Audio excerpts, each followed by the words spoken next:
Hey girl, Marissa here. You are listening to the Codependent Dummy podcast.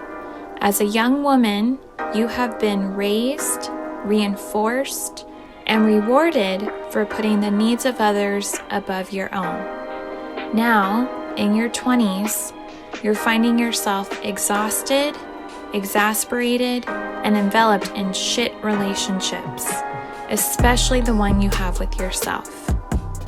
Codependency is a way of being where we put the feelings, wants, and needs of others above our own in an unconscious attempt to meet our own feelings, wants, and needs.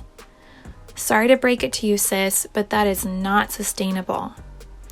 This podcast is to help you undo all that so you can stop playing small and start taking up space, you dummy. Let's get to it. Hello, everyone, and welcome back to the Codependent Dummy podcast. Today, we are sitting down with Djuna Osbourne. Djuna is a licensed clinical social worker in private practice in Roanoke, Virginia. She loves working with medical providers, other therapists, and entrepreneurs to support their own healing so they can in turn support others in the work that they do. She specializes in helping clients connect to the most important relationship of all, that which they have with themselves, so that they can feel confident, secure, and happy. Djuna, thank you for coming on. Thank you so much for having me, Marissa. Yes. All right. So typical 2, we'll start with those. How do you define codependency? I define it much the same way that you do so eloquently. When a person puts the thoughts, needs, wants, feelings of others above their own. Right. And that typically involves a systematic pattern of self-ignoring for that to function and thrive. And that early pattern of self-ignoring, starts with early attachment figures in our really beginning stages of life, when those, at that point in time, adaptive patterns of codependency emerge, which then, as we develop into autonomous, dependent, or rather independent adults, become maladaptive. Right. So, but at its core, it is essentially putting the needs, wants, feelings, and desires of others above your own. And it's often unconscious. It's just reflexive and automatic. Mm-hmm. Say more about self-ignoring. I'm sure we've talked about it, but yeah, self-ignoring. Yes. So, a lot of my patients are longtime self-ignores. I have my own self-ignoring system in which those inherent prompts, those inherent signals, those alerts that get stirred inside of us that let us know that something is not right, we tend to ignore those and instead prioritize the other. Right. And again, that's an early developed pattern when it was not safe for us to experience our feelings, express them, have them be respected, understood by those early attachment figures. And one of the main alerts is anger. It lets us know, quite simply, that something isn't right. I don't like that. Something isn't right. It doesn't have to be more sophisticated or complicated than that. It's really that simple. Right. That rule I've talked about before, I will be uncomfortable, so you will be comfortable. Yes. Right. So my alert's like, oh, yes. But just keep it in, hold it down. Oh, yeah. Don't say like back off or shut up. Yes. Or leave me alone. Yes. I really wanted to text that this week. Leave me alone. Yeah. I said it kinder, but ignoring self-ignoring all of that to maintain, right? Like you said, A those early relationship. attachment. Yes, to maintain that sense of relationship and that sense of place. Yeah. And, as you've mentioned so many times on your podcast, there's that cognitive understanding that I'm going to be okay here. But there is that deep imprint of trauma that informs our unconscious emotions and feelings, and then we act out of that. Mm-hmm. What do you mean I'm going to be okay here? Like in what sense or situation? Oh, sure. I mean, like, just one of my favorite episodes of yours was when was Why Don't I Speak Up? When you are obviously cognitively, that you're in a safe relationship with your therapist, that this is a relationship that the two of you have built. There's an element of trust that's been built over the years that you've been working together, and he's doing something that activates your alert system, and that alert system is at its core is anger, that lets you know that something is not right here. But those imprinted mechanisms, those deep unconscious says to you, the sense is that it's not safe. But cognitively, like, why don't I just say something? Of course I can say something. This is my therapist. In fact, it's healthy for me to say something because this is what I'm actually here to do, is to practice this awareness and this action taking on my own behalf, this healthy assertion on my own behalf. But you're almost paralyzed, right? And totally. Oh yeah. I mean, codependency really is like a paralytic.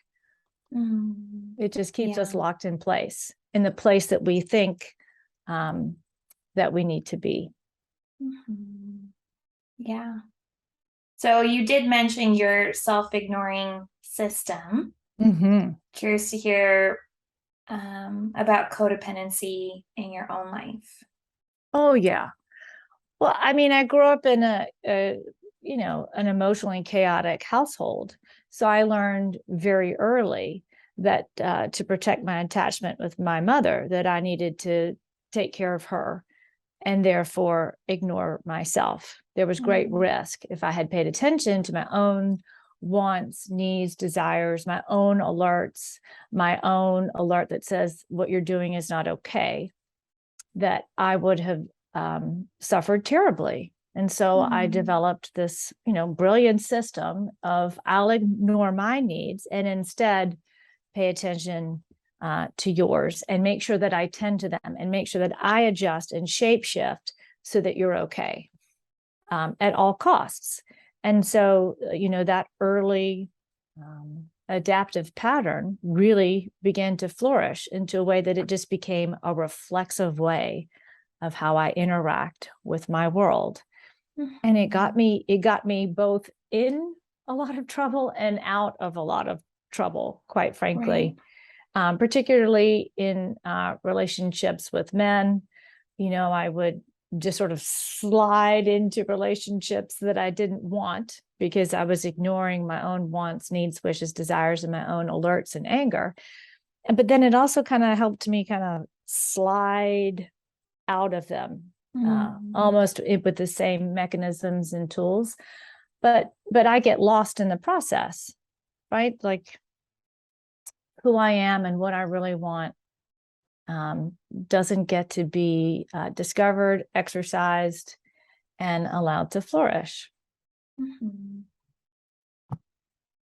you think of a specific consequence of this brilliant system in your young adult life?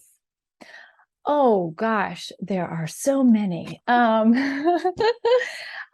Well, I think most significantly were two abusive relationships in which I ignored the signals. I could see these patterns of behavior in the other person.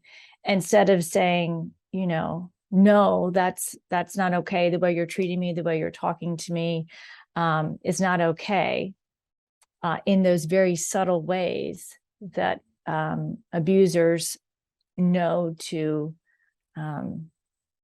sort of break down and manipulate their partners.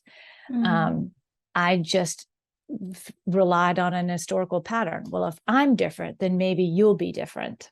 And if I continue to adjust and make, mold myself to you, then you'll treat me better, or you'll, take care of me, or I'll still have a place with you.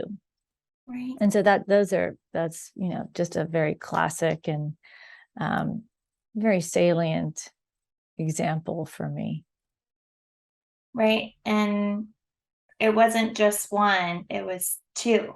Oh, absolutely. It was abusive relationships. Two abusive relationships. And it took, a much more significant threat in the second one before, the scale tipped the balance, in which I can no longer tolerate this pattern. This is no longer sustainable for me. There's a real threat here. I could die. Wow. And it wasn't until, I was faced with that actual threat, that I realized that I had to get out of there. And it was I just remember it was horrendous, that emotional pain of having to really, literally, like, rip myself out of this relationship was just so terrible. I just remember, like, lying on the floor and just succumbing to just this flood of emotion, and it was terrible. It was terrible. It was really terrible. And so, nobody wants to feel like that. We'll do anything to not feel those deep feelings of pain, including shapeshift for others, even though that too is painful and has chronic and long-term consequences. Right. I can't help but think your life was threatened, and yet to leave, you had to experience an emotional, psychic death. Yes. Right? You died on that floor. I did. You did. I did. Yep. You're exactly right. And, now that you're, seeing it that way and saying it out loud, I do recall that there was something that was very significant before and after. There was a before and after. There was almost a rebirth where I became aware of my own responsibility, my own adult responsibility that was mine to take.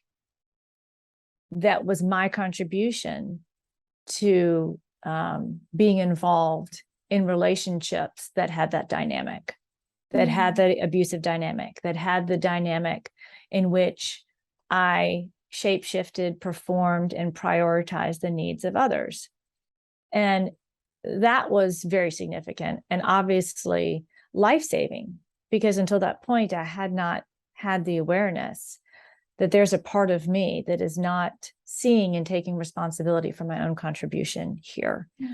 And it was easy to, until that point, to blame my parents, or to, blame other, the way I was raised, for why I was behaving a certain way, or why I was engaging in relationships that were unhealthy for me. So you're right. There was a psychic death, and there was a beautiful rebirth too. Contribution sounds so harsh. Sometimes the reality and the truth is hard to face. And, that's, this might be a nice segue into ISTDP and how I view that model, and how I find it to be so useful, is that it does invite the patient. What is ISTDP? Okay, so ISTDP is intensive short-term dynamic psychotherapy. Intensive short-term dynamic psychotherapy. Yes. Okay. So it has its roots in psychoanalysis. And then Habib Davanloo was a psychoanalyst at the time. And I won't get the year right, so I won't even bother. But it's a relatively new theoretical practice. He was noticing. But psychoanalysis, just for the listeners, is old school. Old school. It is the foundation. Yeah. Yes. Freud. Okay, we're talking about like 100 years, maybe like early 1900s, yes, 1910s. So yes, a new approach to this old school method. Yes. Okay. Yes, which preserved a lot of what psychoanalysis does. But then, Davanloo was finding that he was facing a lot of difficulty with resistances and defenses. And so he began to tape all of his sessions and try different interventions to see if he could penetrate the wall that patients were putting up. And so he was able to do that and developed a variety of methods that are interventional tools that the therapist can use to reach the patient underneath their defenses, the person that's underneath this use of a defensive system, which can be anything from, constantly looking away and not connecting. It can be codependency as a defensive mechanism. I mean, it can be depression. It can be, collapsing with depression. It can be so many different things. And so ISTDP is a wonderfully interactive way that the therapist can intervene on the client's behalf, taking into, very serious account the patient's will. Do you want to do this? Is this something you want to take a look at? And if it is it something that you want to take a look at now, here with me? And so paying attention to the patient's conscious and unconscious will to engage in this work, noticing levels of anxiety, and then pointing out the defenses that get in the way of the patient achieving their goals. Right. Okay, so I want to circle back to how you integrate this with your clients. And before that, I'm curious, focusing on medical providers, Djuna, what does codependency look like in those clients? Well, so it's two ways. It shows up in their personal lives, irregardless of their profession. And then it shows up in their profession. And so, generally speaking, there is a pretty rigid hierarchy in the field of medicine. And it's set up just structurally in that you have medical students, you have medical residents, you have medical fellows, and then you have medical attendings. So there are all these stages that you have to get through from, the very beginning to the top to be able to reach a certain level of dependence in your practice. Independence in your practice, right? And so you have this hierarchical structural system that's already set up. And it typically tends to be a male-dominated system. So you have that factor as well. And then there's the additional pressure that within the medical healthcare system, incentives are financially driven. And so, in the hospital, patient satisfaction is a number one goal.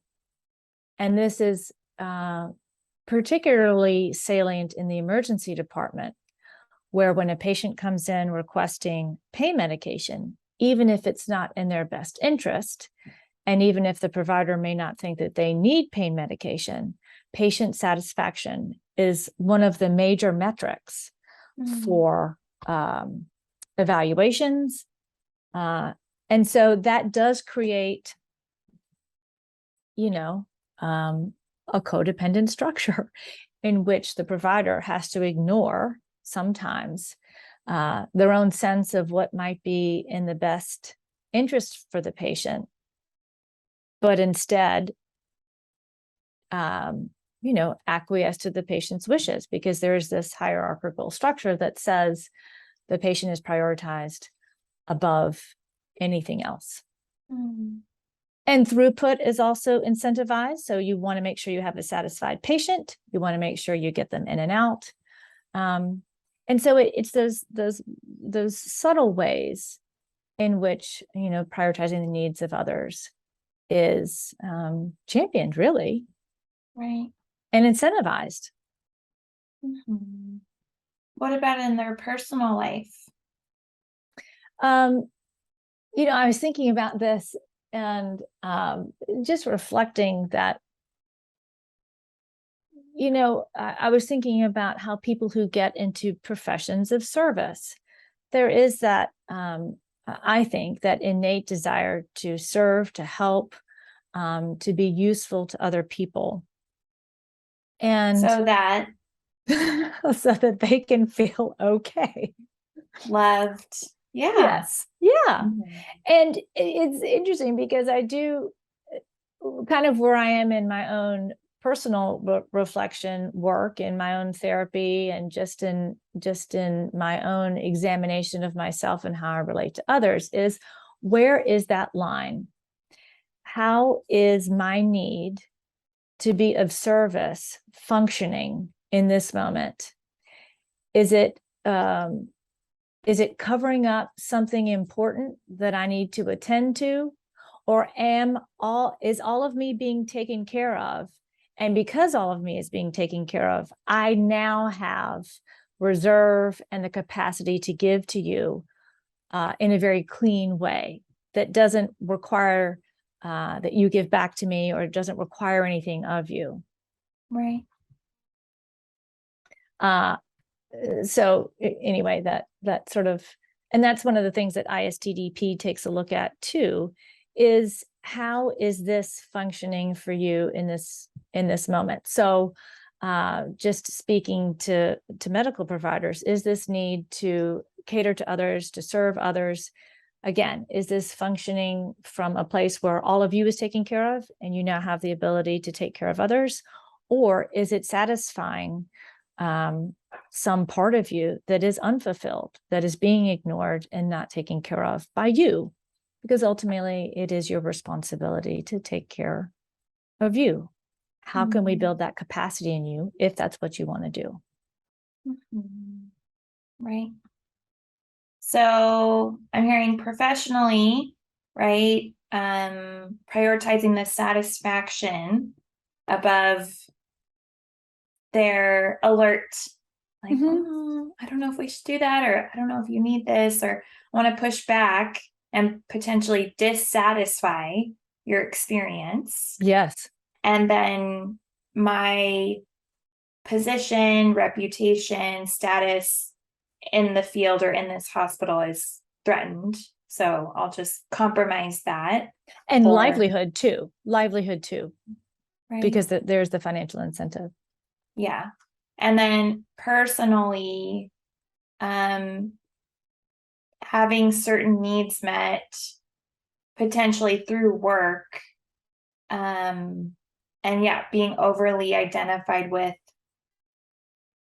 the needs of the work being addressed. Yeah, I think so. I'm sort of thinking back to one patient in particular who does, the demands of the medical profession are very high, require that you work long hours, even though caps have been put on the number of hours that residents can work. There is this culture of demand that you will work when you're sick, that you'll come in no matter what. that you will continue to perform no matter what. And so, a lot of people who enter the medical profession have that perfectionistic type A structure to them. And I really see it as a defensive structure and a coping mechanism. And so it really is allowed to flourish there. And in so doing, there is a certain amount of ignoring yourself that is required for that to be fulfilled. So I'll ignore myself in service of this profession. I'll ignore myself in service of the demands of this profession. I'll ignore myself in service of the demands of this particular patient. Mm-hmm. And that just sets up, a reflexive pattern of relating to your world in which you, the person, or, here the provider, just gets smaller and smaller. Mm-hmm. Yeah. And suffers. Really, I mean, people really suffer. Right. Despite the Mercedes, the homes, mm-hmm. the status. Mm-hmm. Yeah. Yeah. Yeah. I remember, so my next question, but I presented to a group of medical students last fall, and I provided some stats for why they really need to take their mental health seriously now. Uh-huh. And there's just this juxtaposition where a doctor in the US, one doctor commits suicide every day. So it's, of all the professions, they actually are one of the most suicidal. And they are also, they make the most money. If you look at, like universally, who makes the top 10 highest earning incomes, it's just all these different forms of doctors. Mm-hmm.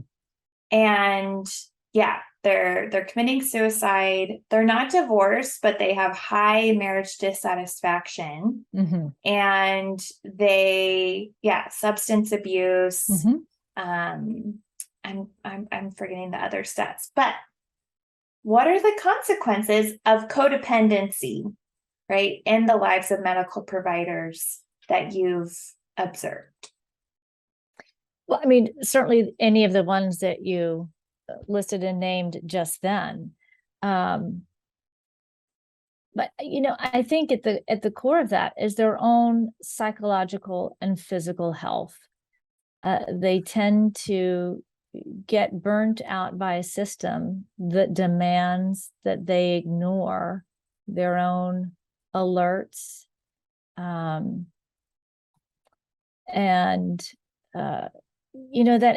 because that becomes such a well-worn pattern, that is the same pattern that they take into their personal lives. And it just has such a consequence of just being miserable.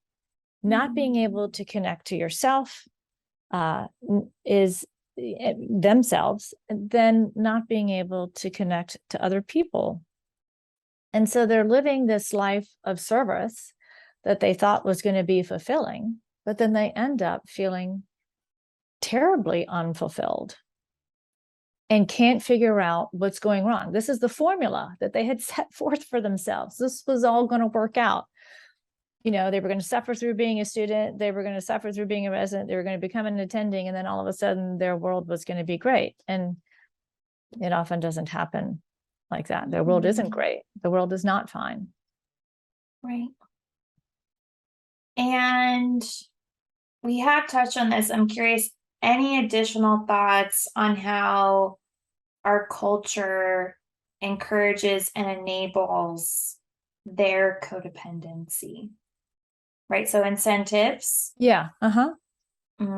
Procedures. I mean, like just one of our local hospitals, so that they can get more money into one of their departments, has started, mandating that if a person comes in with these presenting features, it's protocol that you will do this procedure. And so that removes any decision-making from the provider, any sense of their own agency to draw on their academic training, to draw on their Gestalt, to, and so, it's not always indicated in every single instance of this presentation that you do this. What's Gestalt for the listeners? I know it to be just that intuitive sense of how you read and interact. That's the culmination of, academic training and your own life experience that informs how you perceive a situation. Mm-hmm. So ignoring of their Gestalt. Yes. Mm. And again, it's in service of the organization, right? That wants to boost their bottom line. Mm-hmm. Yeah. So incentives, procedures, the hierarchy. Yeah. And, honestly, now that you're saying that, I'm also thinking like deference to personalities, people who may be dominant figures, who were the next level up, whether it's a resident, a chief resident, or an attending, that, is demanding, or, may have some narcissistic features, or, whatever it may be, but it's part of the culture that you have to do whatever they say, because, there's such a threat that you won't graduate your residency program, or that, you'll be fired, or, whatever the consequence, however realistic or perceived it may be. And so that is yet another way that people in the medical profession, have to prioritize the needs, wants, thoughts, and feelings of other people above their own. It's just kind of like a put your head down and do it. Ignore whatever your sense is and just follow the rules. And, I have another example. I was talking to Jody from LIM earlier today, and I was telling her that I was going to be on the podcast, and I was asking her the question, like, do you have any ideas of how our culture and society at large perpetuates, codependency? And she gave this example, and it made me think some too, that in the public schools, what she is noticing is that if a kid forgets their lunch or they forget their paper, the school is calling home and asking the parent to bring it in, rather than allowing the child to have any level of discomfort or any consequence. And the school is also, not tolerant of their own discomfort with having to manage a kid who may have forgotten their lunch or code or homework or whatever. And she was saying that in contrast, some of the private schools where she is, they are really working hard against that. Instead, saying if your child forgets their lunch, we have snacks that they can eat instead. If they forgot their signed permission slip to go on a field trip, then they'll stay at school. And so I love that concept. I feel like, generally speaking, as culturally, we're kind of moving away from being able to tolerate discomfort, and more toward assuaging it any way that we possibly can. Right. I'm curious if you have any thoughts on how that relates to medical providers. I'll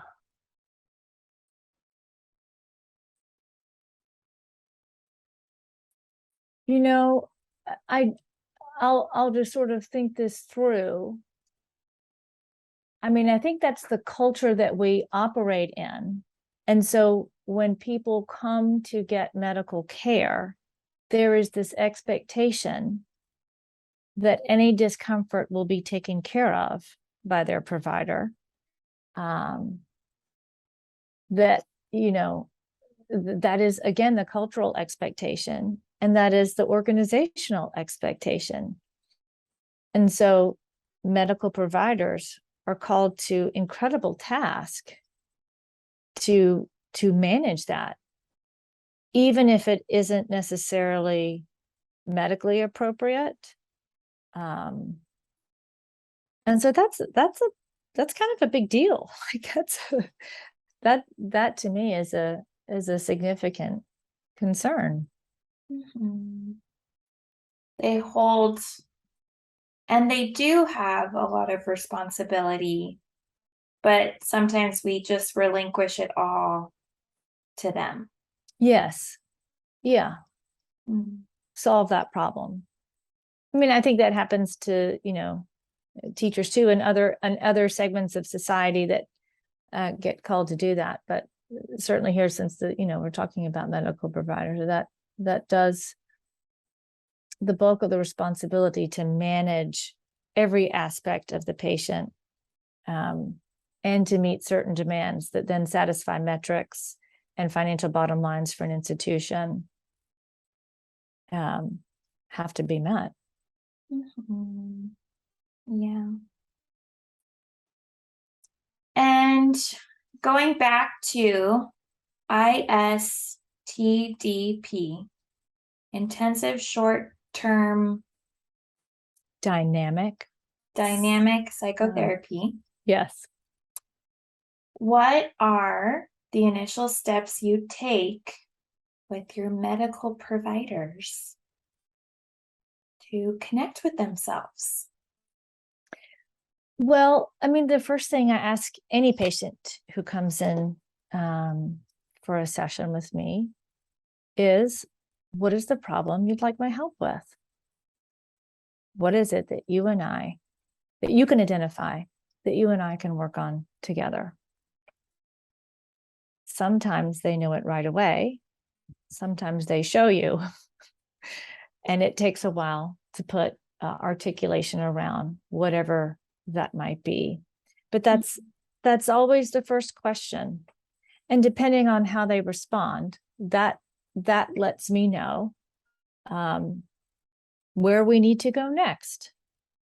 Is part of the patient's struggle and problem is that they, do they know what they want to work on? Is it clear in their minds? Are they able to put articulation around it and language around it so that we together can identify what it is and what a positive goal and outcome might be so that we can take steps to reach that? Or do they not? That would be an early indicator of a difficulty connecting to their sense of self, and being able to identify within themselves what the problem is so that we can both see it and work on it together. So that's always the first step. And it's a pretty simple question, but sometimes it can be multiple sessions until we're able to determine really what that is for the patient. Mm-hmm.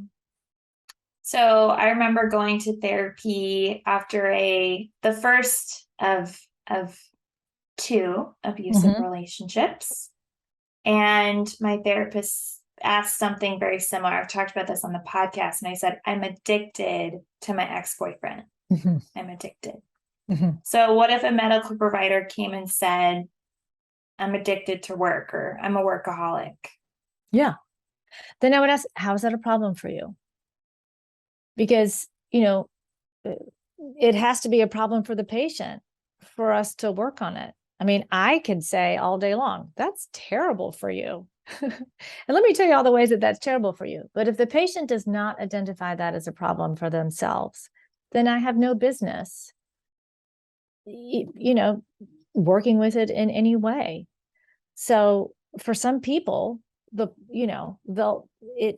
isn't a problem. And so then we have to figure out, actually, what is the problem for you? And can you give me an example of how this was a problem for you so that we can identify the symptoms and keep an eye on those so that we know when those shift and change that we're moving toward, the goal of what you want your life to actually look like. I know that sounds a little bit vague, but it gets specific when I'm actually, with a patient and they are specific about what their problem may be. But at the root of Right. it, it has to be a problem for them. Yeah. And then what? What if they say, yeah, I have a overbearing boss. I'm saying yes to too many shifts, and I'm miserable. Djuna, I'm miserable. Yes. I followed this plan and I'm terribly unfulfilled. I'm disconnected from my partner, and but I can't stop. I can't stop. So then what, once they identify, yes, this is a problem for me. And they may say something like, well, I can't sleep. I'm fighting with my husband, whatever it is, or my spouse. Then I would ask them for a specific example. Can you give me a specific example of when you noticed X, Y, and Z being a problem for you? So we can take a look at it together very, very intimately and very closely, and really break down what's going on here so we can have a really close look.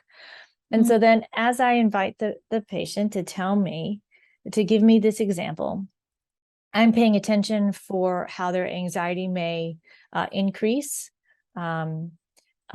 any changes in, how they're telling me may have any sort of defensive structures. If they're like, well, I decided not to go to the work that day, but I was really sick. And, if they begin to fall into defensive patterns, I'm paying attention to their anxiety. And then I'm paying attention also to the content as well. Like what are they telling me here? What is at the core of this problem? And so often it is that there are complex mixed feelings that get stirred in an interaction. And they're unconscious often, which brings on unconscious anxiety. And then they defend against them by discharging their anger as a defense, by engaging in codependent behaviors where they begin to prioritize the needs of others instead of their own.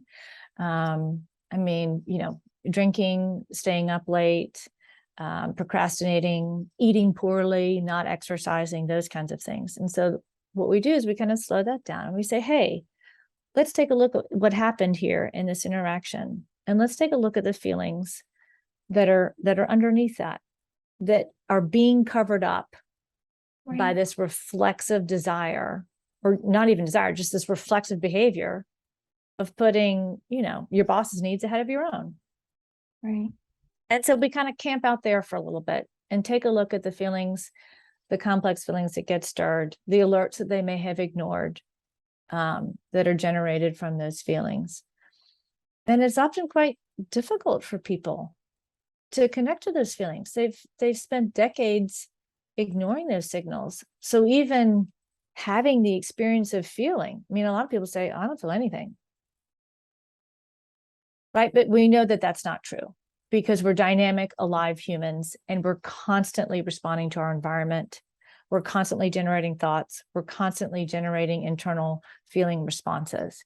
And so, sometimes we'll just really have to slow session down and make space for them to, if they want to, of course, pay attention to what's happening inside their bodies. Like, what are they physically experiencing? And often when people are invited to take a look at themselves, it makes them really anxious. And so that also lets us know what some of those early attachments were like. That when they had, feelings come up when they were younger, they learned either directly or by association that whatever those feelings are were not safe and okay in their environment, and put them at risk of losing, the attachment relationship.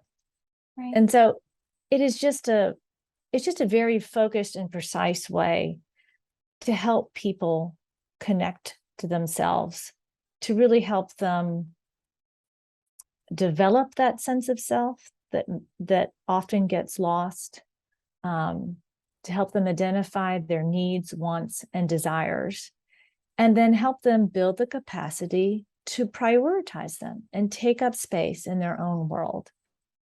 And it's so lovely to see when people just get a taste of it, even if it's for just a couple of seconds. It's just the most lovely and fulfilling thing to be a part of, to witness, and to participate in. It's awesome. Yeah.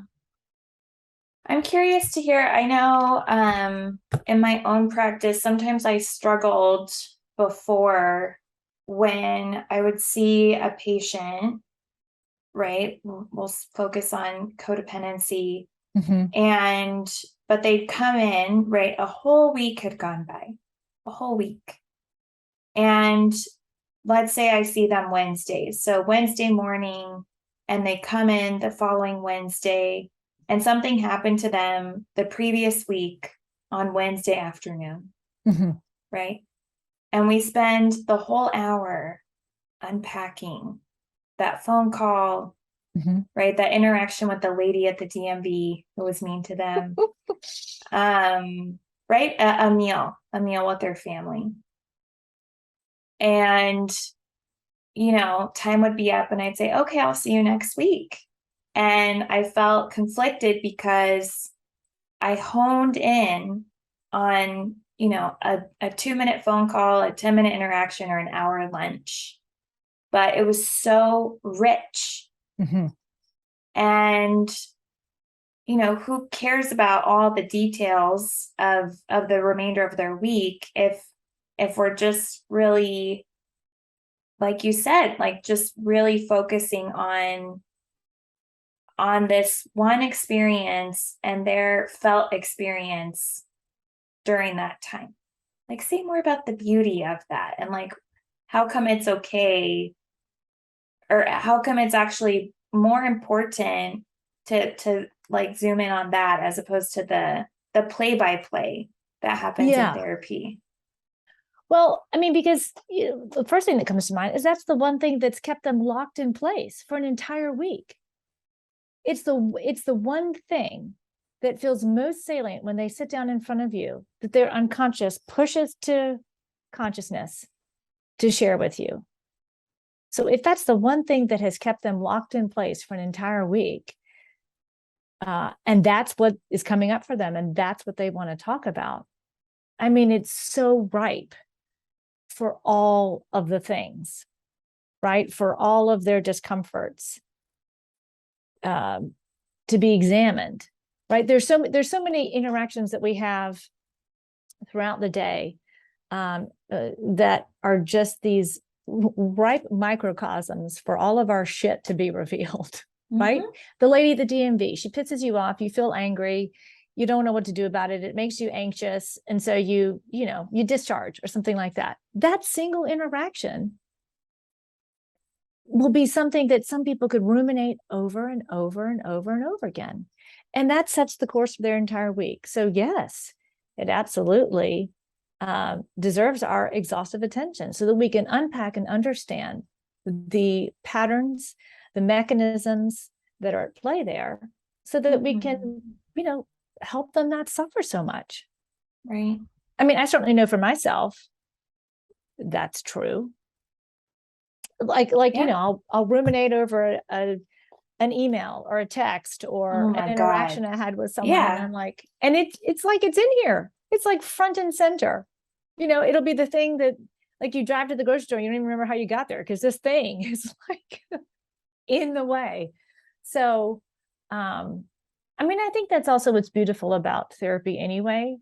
The relationship between therapist and patient is just a microcosm of how they interact with other attachment figures in their lives. And so the here and now of what happens between us is so ripe for examination and exploration, because what patients do with us, they do with other people. They will show us the same way they show other people. They will use their words with us the same way they use them with other people.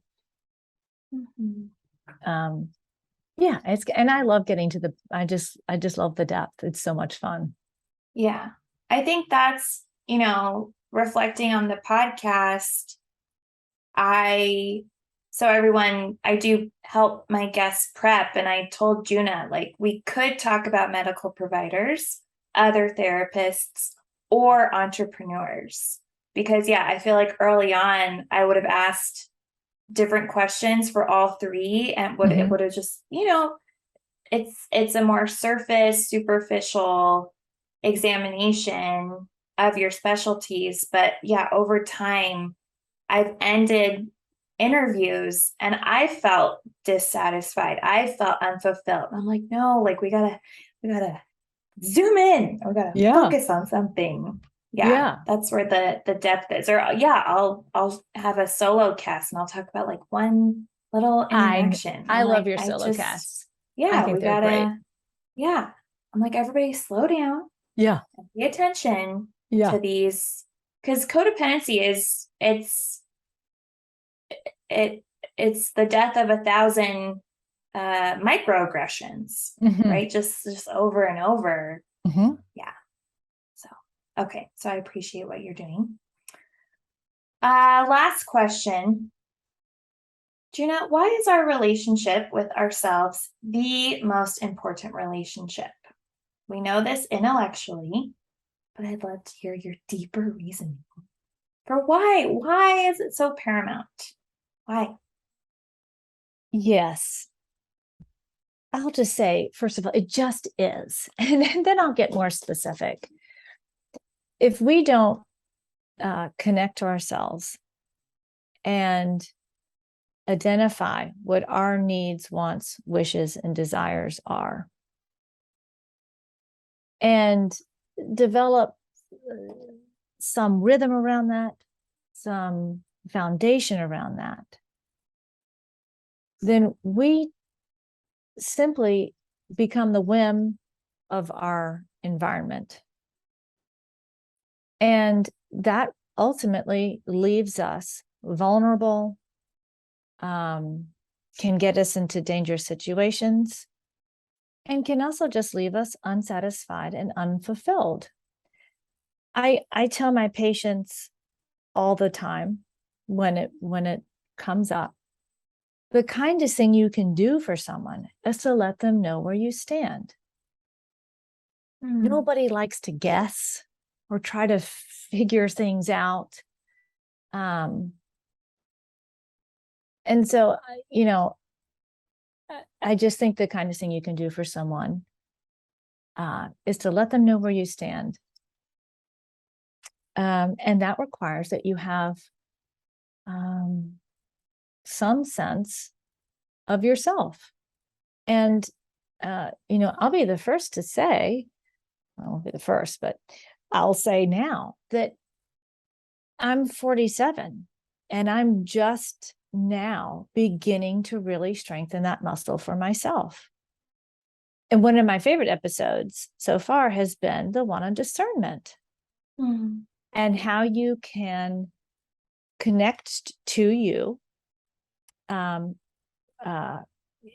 know what you want, right? Because if you defer that knowing to other people, then you will constantly be led and again do things that are not good for you, right? And are you familiar with Gabor Mate? I just finished reading his book When the Body Says No. And just so everybody knows, he was trained as a medical doctor, not even a psychiatrist. Yes. But he's from Canada, and he worked in the safe injection sites where addicts could go to use drugs legally in a safe environment, got to know them. And then he's just been on this endeavor to help those dealing with addiction, trauma, codependency, other isms. Yes. Yeah. And so I that book to me would be on the must-read list for anyone who wants to learn more about codependency. But the crux of the book is he talks about how early unconscious suppression of emotion has the effect of us developing these reflexive responses to that are adaptive at the time, to navigate our environment. And he never uses the word codependency, but he is describing codependent behavior in which you prioritize the needs, wants, feelings, and desires of other people. And so in so doing, you ignore your own fight or flight system. And when you do that, your neurobiology receives that as a stress. But it becomes such an ingrained pattern that you consciously no longer perceive it as a stress, but your internal system does. Mm. And how that can, in some cases, set us up for ill health. Right. And as you know, in several parts, in several chapters, he talks about how when we learn, again, by association or by direct contact, that certain feelings, often anger, are not okay, and we suppress them, and they recede into our unconsciousness, we lose contact with that development of sense of self. And I found those chapters and those parts of his book to be so rich, because without paying attention to those alerts, those are our compass. And when we ignore them and we do not pay attention to them, we honestly lose our sense of self, that early development of self, where we learn what I like, what I don't like. This is okay with me. This is not okay with me. And that's how we learn our boundaries. And that's also how we, when we have that strong sense of self, that also allows flexibility for us to expand and contract.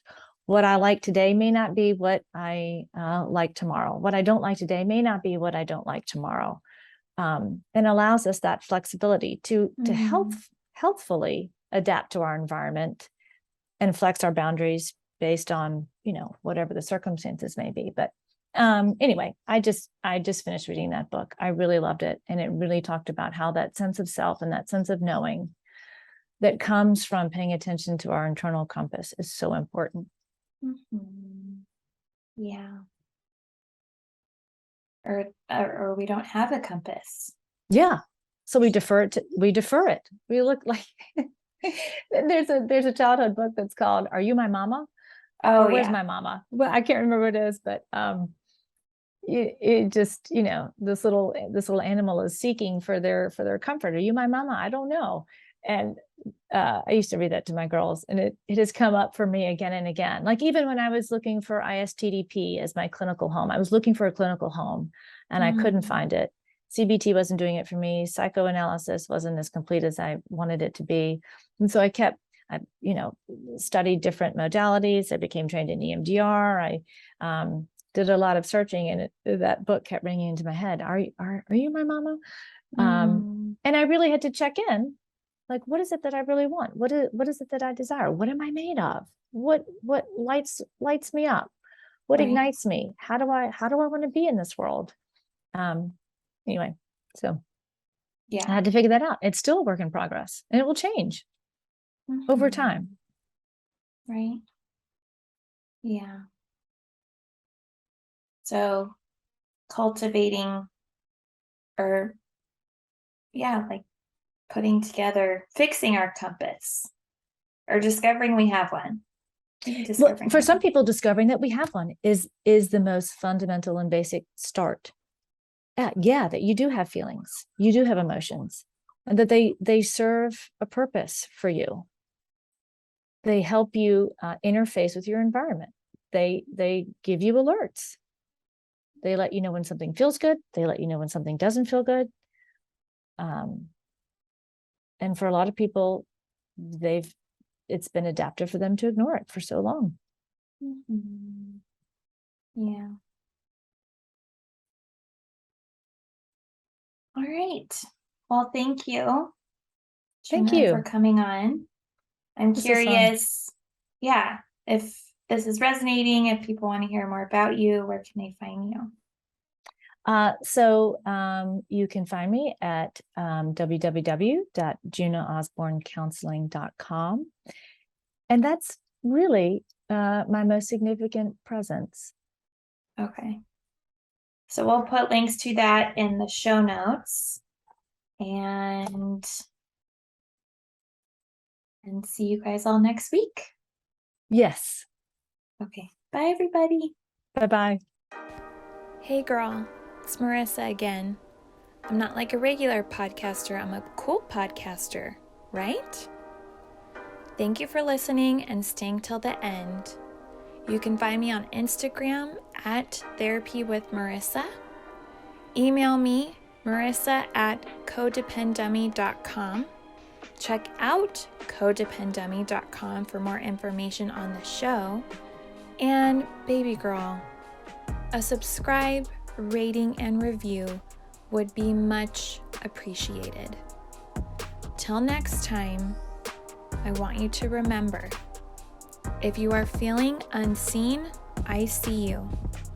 If you are feeling unheard, I hear you. And if you think that you don't matter, know that you matter to me. I want you to go out there so you can stop playing small and start taking up space, you dummy. And now, the disclaimer. Girl, this is not therapy and I am not your therapist. This podcast is designed to provide accurate and authoritative information in regards to the subject matter covered. It is given with the understanding that neither the host, publisher, or guests are rendering any legal, clinical, or other professional service. If you want or need a professional, please find one.